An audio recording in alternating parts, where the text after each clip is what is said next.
சூரியன் புதன் சேர்க்கை கேதுவோட சேர்ந்த சூரியன் புதன் கேதுனுடைய சேர்க்கை என்றது மிகச்சிறந்த ஒரு ராஜயோகமாக இந்த ஜாதகத்தில் அமைஞ்சிருக்கு.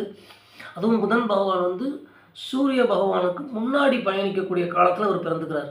அதாவது நம்மளுடைய பார்வை முதல்ல புதன் மீது பட்டுட்டு அப்புறம் தான் சூரியன் மீது படும். அந்த மாதிரி சூரியனுக்கு முன்னாடி புதன் பகவான் இருக்கார். அப்படி இருக்கும்போது அவர் உச்சத்துலேயும் இருக்கார். சூரியனுக்கு முன்னாடியும் இருக்கார், அவர் உச்சத்துலேயும் இருக்கார். அந்த சூரிய தேவனும் நல்ல நிலைமையில் இருக்கார்.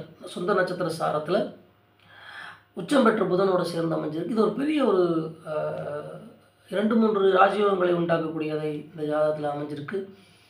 பாரிஜாத யோகம், அதே போல் புதாதித்ய யோகம் என்று 2, 3 ராஜயோகங்களுக்கு உண்டான 3க்கு மேற்பட்ட ராஜயோகங்களை கொடுக்கக்கூடிய அமைப்பில் இந்த சூரியன் புதன் கேது பகவானுடைய சேர்க்கை ஏற்பட்டிருக்கிறது. அதனால் சொன்னதுனால எப்பவும் வேலை வேலை வேலை. அதே போல் மக்கள் புகழ், எப்படி தான் இவருக்கு மக்கள் புகழ் கிடச்சிச்சு அப்படின்னு பல பேர் ஆச்சரியப்படுறாங்க. ஏன்னா இவரை எந்த அளவுக்கு